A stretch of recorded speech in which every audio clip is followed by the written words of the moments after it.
আজি পবিত্ৰ শাওন মাহৰ প্ৰথমটো সোমবাৰ দেৱাদিদেৱ শিৱৰ আশীষ বিচাৰি মন্দিৰত ভক্তৰ ভিৰ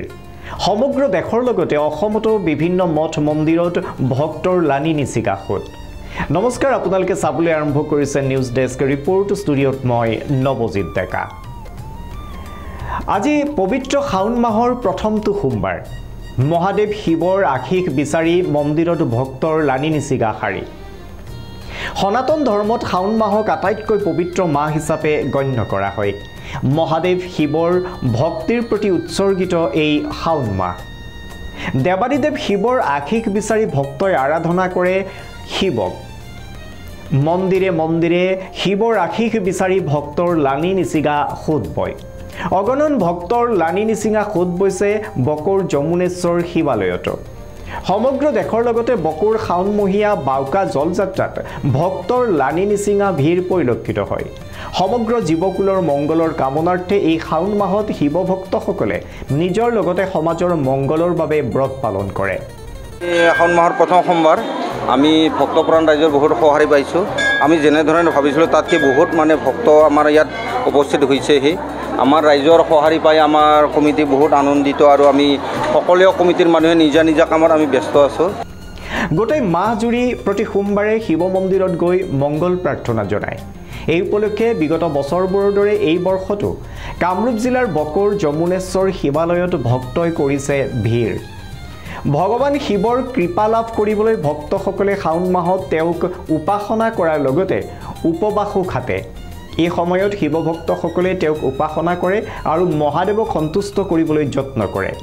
বিশ্বাস অনুসৰি এই মাহত শিৱ ভগৱানক আৰাধনা কৰিলে তেওঁলোকৰ প্ৰতিটো ইচ্ছা পূৰণ কৰাৰ আশীৰ্বাদ লাভ কৰে যাতে সকলো ৰাইজৰ শুভ কামনা হয় তাৰ কাৰণে আমি ৰাতিপুৱা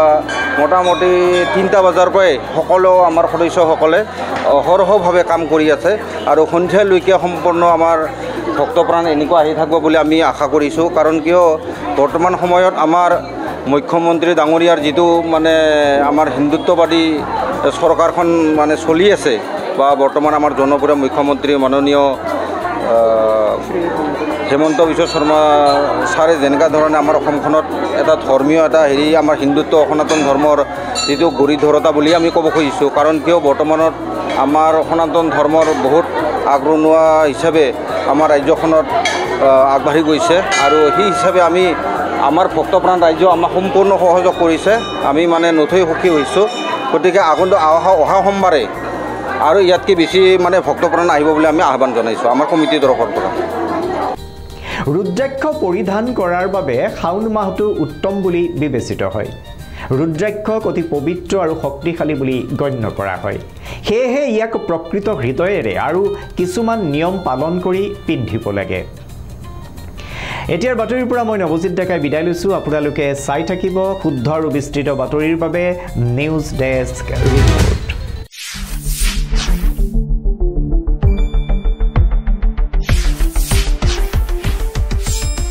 শুদ্ধ আৰু বিস্তৃত বাতৰিৰ বাবে চাই থাকক নিউজ ডেস্ক ৰিপোৰ্ট